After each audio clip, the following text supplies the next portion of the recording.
तो एक और सवाल लेते हैं हम रिलेटिविटी पर आधारित, और वो सवाल है म्यूऑन के क्षय की औसत आयु, म्यूऑन MUON, अभी हम चर्चा करेंगे कि म्यूऑन क्या होता है, क्या लिख रहा हूं मैं, के क्षय की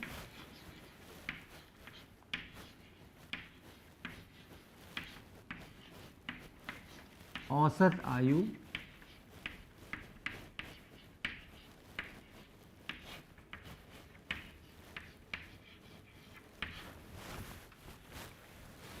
दो 2.2 माइक्रोसेकंड है।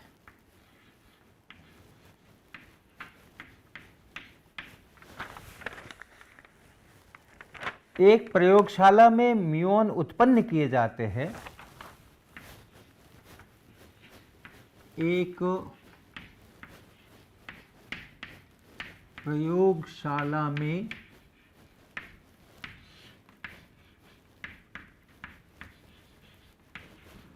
म्यूऑन उत्पन्न किए जाते हैं।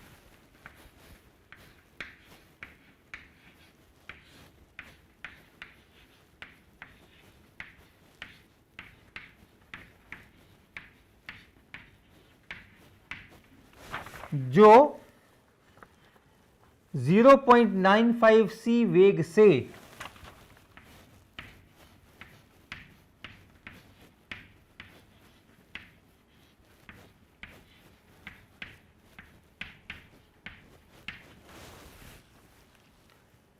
एक 3 किलोमीटर लंबी नली में चलते हैं। एक 3 किलोमीटर लंबी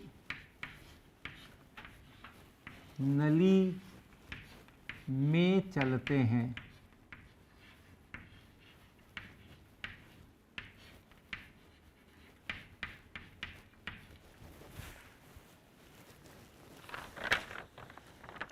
स्रोत पर उत्पन्न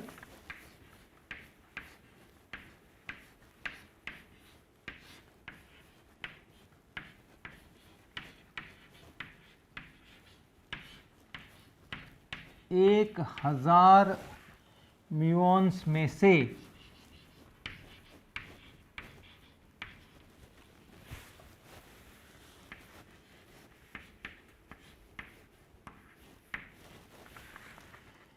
कितने इस नली के पार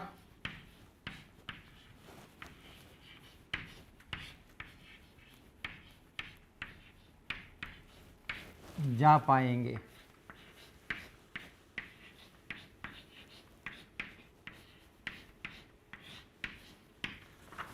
बहुत सारी चीज़ें हैं, अभी मैं इनकी व्याख्या करूंगा कि ये सब क्या है, लेकिन एक बार इसको पहले पढ़ ले।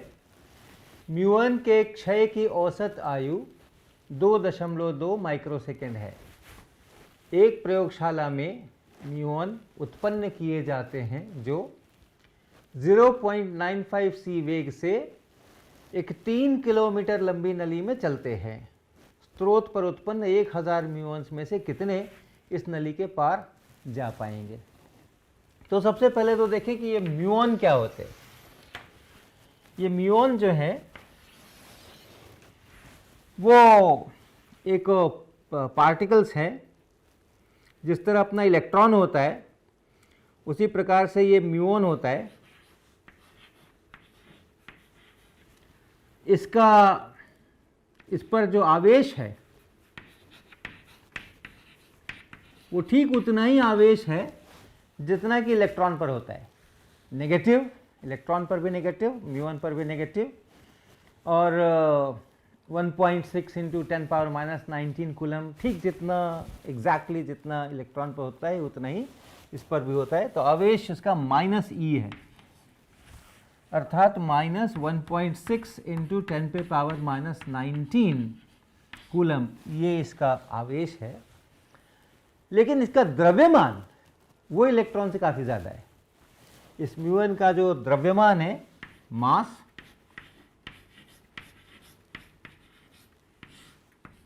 इसका जो द्रव्यमान है वो काफ़ी ज़्यादा है, 207 गुना करीब करीब 207 गुना इलेक्ट्रॉन के मास का। इलेक्ट्रॉन का जितना द्रव्यमान होता है 9.1 इंटू 10⁻³ किलोग्राम्स, उसका करीब करीब 207 गुना ये इसका द्रव्यमान होता है, इसका आवेश इतना होता है, और बहुत सारे गुण होते हैं इसके, लेकिन मुख्य रूप से ये दो अपने को जानना चाहिए। जिस तरह इलेक्ट्रॉन हमें बहुतायत से मिलते हैं, सब जगह इलेक्ट्रॉन्स होते हैं, और एक बार कोई इलेक्ट्रॉन है तो सामान्यतः वो इलेक्ट्रॉन रहता है, कहीं जाता नहीं है अर्थात इधर से उधर जाता है, लेकिन नष्ट नहीं होता है। उसको नष्ट होने के लिए कोई पॉजिट्रॉन साथ आ जाए और फिर वो एनिलेट हो जाए और द्रव्यमान का ऊर्जा में रूपांतरण हो जाए, कभी कभी होता है ऐसा, लेकिन सामान्यतः जितनी चीज़ें हम देखते हैं सभी में अणु हैं, परमाणु हैं, और उनमें इलेक्ट्रॉन्स हैं, और वो इलेक्ट्रॉन्स बने रहते हैं। लेकिन म्यूऑन के साथ ऐसा नहीं है। म्यूऑन किसी खास टक्करों में पैदा होते हैं, और पैदा होने के बाद इनका क्षय हो जाता है। और कैसा क्षय हो जाता है? तो एक म्यूऑन अगर पैदा हो तो वो म्यूऑन कुछ समय के बाद एक इलेक्ट्रॉन में बदल जाता है। ये म्यूऑन है, वो एक इलेक्ट्रॉन में बदल जाता है, और दो न्यूट्रिनो निकलते हैं। दो न्यूट्रिनो निकलते हैं, एक इलेक्ट्रॉन न्यूट्रिनो कहलाता है और एक म्यूऑन न्यूट्रिनो कहलाता है। ये न्यूट्रिनो अपने आप में बड़े बहुत ही रोचक कण होते हैं, और इन्होंने बहुत सारा फिजिक्स शोधकर्ताओं को परेशान भी किया है, और बहुत उनमें एक्साइटमेंट भी पैदा किया है, और बहुत बरसों तक इस न्यूट्रिनो के ऊपर शोध चले हैं और अभी भी चल रहे हैं। तो वो एक बहुत ही अलग विषय है, लेकिन मुख्य रूप से न्यूट्रिनो जो है वो एक आवेश रहित लेकिन बहुत मामूली द्रव्यमान, बहुत कम द्रव्यमान, कितना द्रव्यमान इस पर अभी शोध चल रहे हैं। एक 15-20 साल पहले तक तो ऐसा समझा जाता था कि इसमें द्रव्यमान शून्य होता है, और ये शून्य द्रव्यमान वाले पार्टिकल हैं जो सी वेलोसिटी से चलते हैं अपने इलेक्ट्रोमैग्नेटिक वेव में, जो फोटॉन्स हम लोग कहते हैं उसकी तरह है। लेकिन इधर के हालिया वर्षों के जो प्रयोग हुए हैं, रिसर्च हुए हैं, उनके अंदर से ये पता चला नहीं ये शून्य द्रव्यमान नहीं है, बहुत कम है, लेकिन फिर भी शून्य नहीं है। तो इस तरह के पार्टिकल्स होते हैं, और कई तरह के 3 तरह के न्यूट्रिनो भी होते हैं। एक को इलेक्ट्रॉन न्यूट्रिनो कहते हैं, एक को म्यूऑन न्यूट्रिनो कहते हैं, एक को टाउ न्यूट्रिनो कहते हैं। तो वो अपना एक बहुत ही बड़ा अलग विषय है न्यूट्रिनो फिजिक्स का। लेकिन कुल मिलाकर 2 न्यूट्रिनोज बन रहे हैं। इसको एंटी न्यूट्रिनो बोलते हैं, इसलिए ऊपर एक बार लगा रखा है। 2 न्यूट्रिनोज बन रहे हैं और एक इलेक्ट्रॉन बन रहे हैं। तो ये इसका क्षय हो रहा है, म्यूऑन समाप्त हो जा रहा है, और उसकी जगह पर एक इलेक्ट्रॉन आ रहे हैं, और ये आ रहे हैं, और बाकी ऊर्जा आ रही है, बाकी ऊर्जा आ रही है। ये जो बन रहे हैं ये सब भी अपना ऊर्जावान है, ये सब चल रहे हैं, तो ये ऊर्जा है। तो ऐसा करके ये क्षय हो गया, इसको डिके जिसको कहते हैं, ये डिके होकर के ये बन रहा है। और इस डिके की, इस क्षय की औसत आयु इतने माइक्रोसेकेंड है। तो ये क्षय होने में समय कितना लग रहा है? एक म्यूऑन हमने बना दिया तो कितने देर के बाद वो क्षय होगा? तो ऐसे कुछ कहा नहीं जा सकता है कि कितने समय के बाद वो क्षय होगा। हो सकता है बहुत कम तुरंत बना और बहुत ही कम समय में क्षय हो गया, हो सकता है थोड़ा ज़्यादा समय तक रहा तब उसके बाद क्षय हुआ, हो सकता है थोड़ा और ज़्यादा समय तक रहा। तो कोई म्यूऑन जल्दी डिके हो जाएगा, कोई म्यूऑन थोड़ा बाद में डिके होगा। तो जो उनकी आयु है, आयु अर्थात लाइफ, जब म्यूऑन बनाया गया जिस समय और जिस समय उसका ये क्षय हो गया, उसके बीच का जो समय है ये उसकी आयु है। तो अगर कई सारे बहुत सारे म्यूऑन हम लेकर के चलेंगे तो कोई म्यूऑन जल्दी ख़त्म हो जाएगा, उसकी आयु कम होगी, किसी की आयु थोड़ी ज़्यादा होगी, किसी की और थोड़ी ज़्यादा होगी। इस तरह से उन सबका अगर औसत कर लें तो उसको कहेंगे औसत आयु।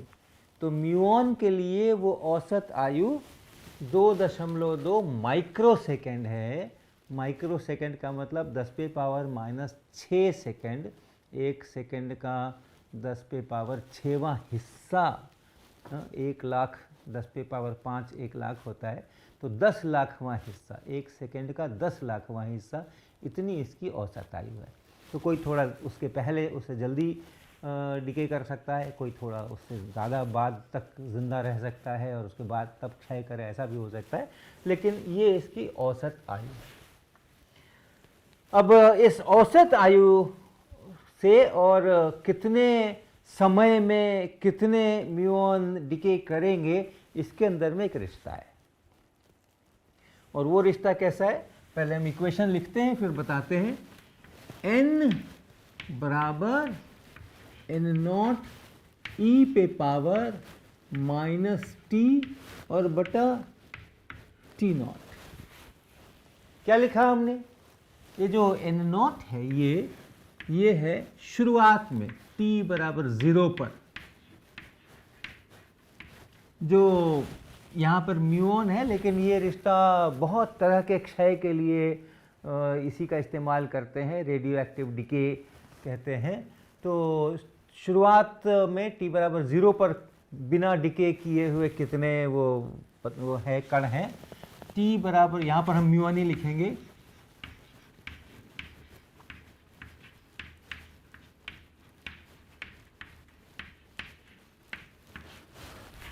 और ये n जो है वो t समय पर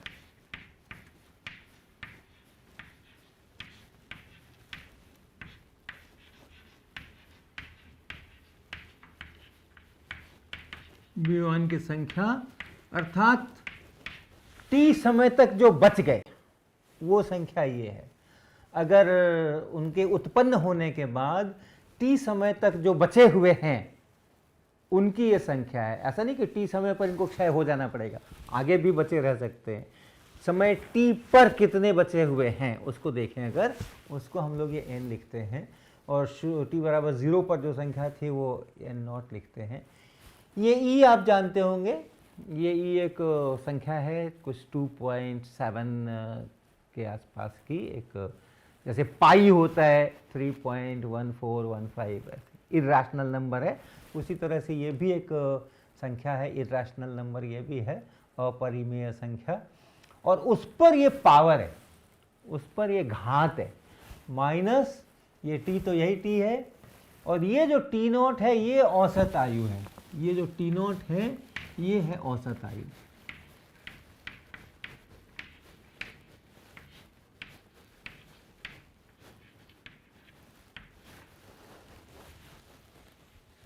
तो ये रिश्ता होता है।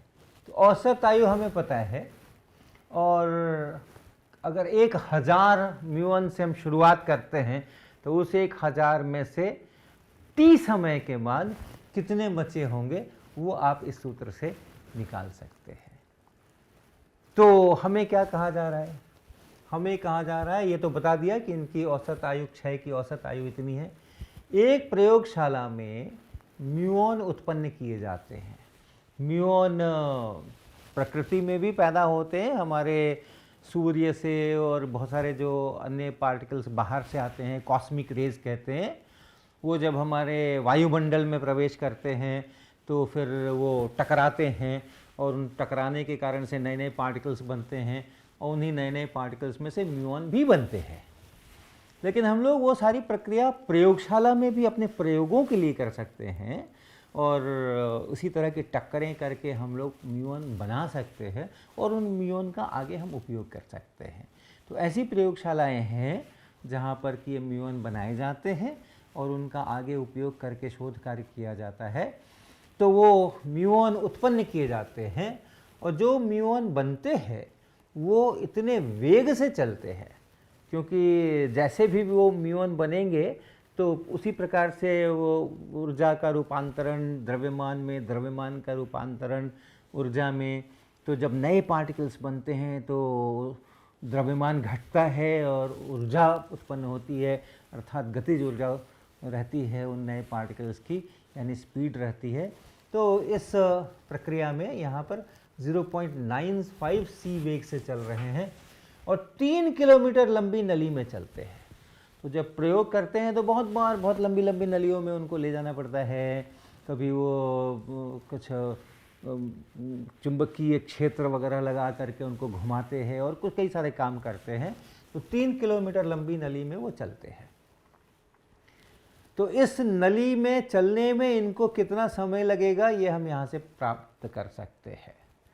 और पूछा जा रहा है कि स्रोत पर उत्पन्न 1000 म्यूऑन्स में से कितने इस नली के पार जा पाएंगे, यानी नली पार करने में जितना समय लगना है उतने समय तक कितने म्यूऑन बचे रहेंगे, क्योंकि औसत आयु इनकी 2.2 माइक्रोसेकंड बताई गई है। और फिर उनको कितना समय लगना है, तो बीच में कई सारे क्षय हो जाएंगे और अंत में कितने बचे रहेंगे वो हमें मालूम करना है। तो समय हम प्राप्त कर सकते हैं, क्योंकि हमें इतनी लंबाई चलवाना है और इतनी स्पीड से चलाना है, तो हम समय प्राप्त कर सकते हैं। 1000 म्यूऑन्स में से कितने बचने हैं वो हमें निकालना है, और औसत आयु हमें दी गई है वो हम यहाँ पर लिख लें, ऐसा हम सोच सकते हैं, और उससे हम ये पता कर लें, ये हमारी स्कीम हो सकती है। लेकिन एक छोटा सा अभी एक टुकड़ा बाकी है डिस्कशन में, और वो ये कि जब हम कहते हैं कि म्यूऑन की औसत आयु 2.2 माइक्रोसेकंड है, तो वो म्यूऑन के अपने फ्रेम में है। जिस फ्रेम में म्यूऑन स्थिर है उस फ्रेम में उसकी औसत आयु 2.2 माइक्रोसेकंड है। क्योंकि जब आप म्यूऑन को चलाएंगे तो आप कितने स्पीड से चला रहे हैं, अलग अलग स्पीड हो सकती है, तो उसके अनुसार जो टाइम इंटरवल है अलग अलग फ्रेम में अलग अलग होता है, आपको पता है। तो ये तो किसी एक ही फ्रेम का यहाँ पर दिया हुआ होगा, तो ये जो दिया हुआ होता है वो उसके अपने रेस्ट फ्रेम में होता है, जिस फ्रेम में वो विराम अवस्था में है उसमें होता है। और हमें क्या चाहिए, हम तो लेबोरेटरी में देख रहे हैं, हम तो प्रयोगशाला में देख रहे हैं, हमने म्यूऑन तैयार किया और वो प्रयोगशाला में चल रहा है, और हम देख रहे हैं कि वो कितनी देर में क्षय हो गया, कितनी देर में क्षय हो गया, कितनी देर में क्षय हो गया। तो हमें प्रयोगशाला में उसकी औसत आयु कितनी है वो निकालना होगा, और उसका उपयोग यहाँ पे करना होगा।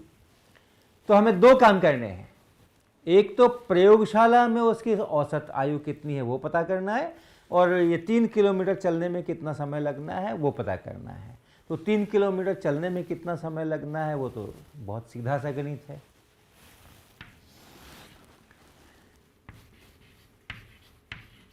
म्यूऑन्स को 3 किलोमीटर चलने में लगा समय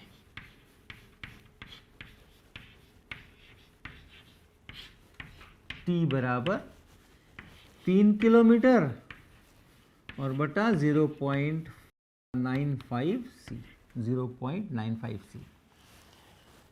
समय बराबर दूरी बटा वेग, बहुत सिंपल फार्मूला है अपना। और इसका कैलकुलेशंस करें, 3 किलोमीटर 0.95 c का अर्थात 3 × 10⁸ मीटर होता है, तो हम किलोमीटर में ही लिख लें, 5 किलोमीटर प्रति सेकेंड। 3 × 10⁸ मीटर पर सेकेंड, लेकिन उतने मीटर का मतलब है कि 3 × 10⁵ 3 लाख किलोमीटर प्रति सेकेंड।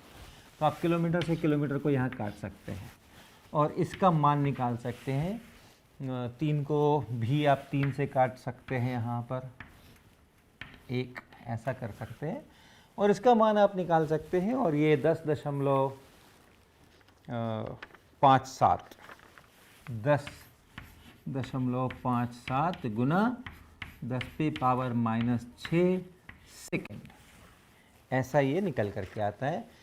तो इतना समय लगेगा स्रोत पे जहाँ उत्पन्न हो रहे हैं, उसके बाद इतने समय तक अगर वो रह गए जीवित तब वो नली के पार जाएंगे, क्योंकि नली पार करने में इतना समय लगना है। तो इतने समय के बाद कितने बचे रह गए ये हमें वास्तव में निकालना है। तो ये एक हो गया इंफॉर्मेशन। अब दूसरा इंफॉर्मेशन क्या है कि हमारी प्रयोगशाला के फ्रेम में जहां हम ये सब कुछ कर रहे हैं, इसकी औसत आयु कितनी है। तो म्यूऑन के अपने फ्रेम में, जिसमें म्यूऑन रेस्ट में है, एक म्यूऑन है और उसके बाद वो क्षय हो गया, तो दो इवेंट्स हो गए, म्यूऑन बना और बनने के बाद क्षय हो गया, ये दो इवेंट्स हो गए, और उसके बीच में जितना समय गुजरा वो उसकी आयु है और फिर उसका औसत है। तो दो इवेंट्स म्यूऑन के फ्रेम में एक ही जगह पर हो रहे हैं, ये ध्यान देने की बात है। म्यूऑन का उत्पन्न होना और फिर म्यूऑन का क्षय होना। अगर हम म्यूऑन के फ्रेम में हैं तो एक ही जगह पे हो रहे हैं, म्यूऑन के ही फ्रेम में, वहीं पे हमने अपना ओरिजिन लिया है, ओरिजिन पर ही वो उत्पन्न हुआ है, ओरिजिन पर ही वो क्षय हुआ है।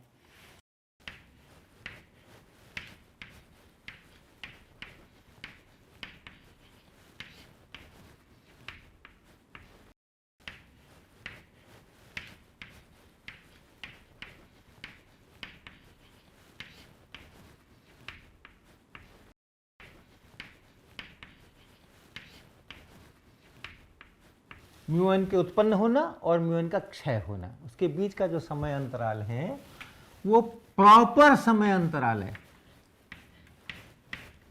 प्रॉपर टाइम इंटरवल है वो।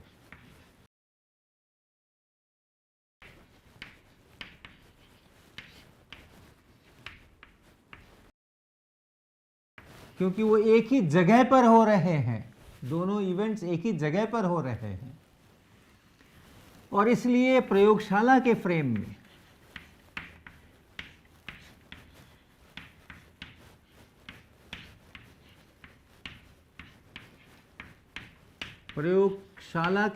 में जो समय अंतराल है वो इम्प्रॉपर है,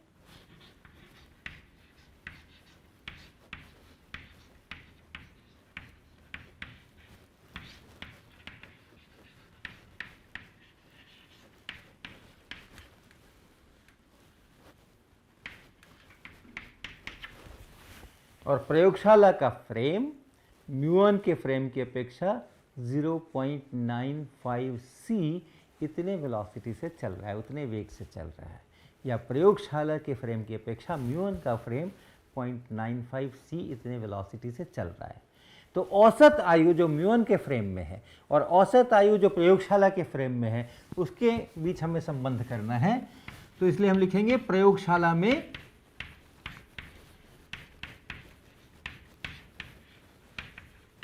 म्यूऑन की औसत आयु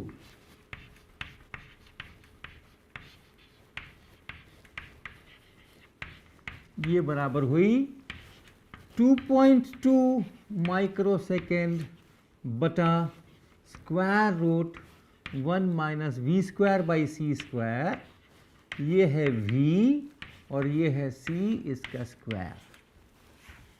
बढ़ जाएगी, प्रयोगशाला में औसत आयु बढ़ जाएगी, इम्प्रॉपर टाइम इंटरवल ज़्यादा होता है, प्रॉपर टाइम इंटरवल कम होता है, इसलिए हमने इससे भाग दिया है। तो ये अगर आप कर लें और इसका कैलकुलेशंस कर लें तो इसका मान निकल करके आता है 7.704 माइक्रोसेकेंड। ये इसकी औसत आयु निकल करके आती है। अब हमारे पास सारे पीसेस तैयार हैं। प्रयोगशाला में औसत आयु हमें पता हो गई है, ये औसत आयु है, और कितने समय बाद हम ढूंढ रहे हैं कि कितने बचे, वो भी हमने पता कर लिया है। इतने सेकंड बाद हम ढूंढ रहे हैं कि कितने बचे। हमसे पूछा गया था 1000 म्यूऑन्स में से कितने इस नली के पार जा पाएंगे, तो नली के पार जाने में कितना समय लगा है वो हमने निकाल लिया है। यानी इतने समय बाद 1000 में से कितने बचे रहेंगे, उत्पन्न होने के बाद नली के पार चले गए, यानी इतने समय तक बचे रह गए, तो 1000 में से कितने इतने समय तक बचे रह गए। तो अब हम इसका उपयोग करेंगे, n बराबर कितने बचे रह गए, n कितने थे, शुरू में कितने थे 1000, ई पे पावर माइनस टी।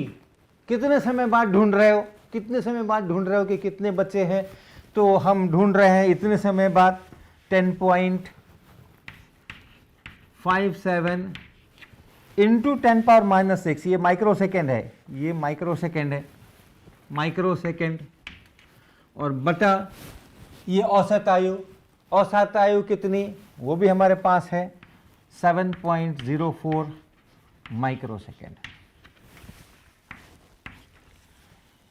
तो अब केवल इसका गणित करना है, 1000 गुना ई पे पावर माइनस, ये ई पे पावर है, ध्यान रखेंगे, है ना, ई पे ये पूरा का पावर है, ये पूरा ई के ऊपर इतना पावर है, तो ये केवल गणित करना है, और वो गणित अगर आप कर लें तो इसका उत्तर है 225।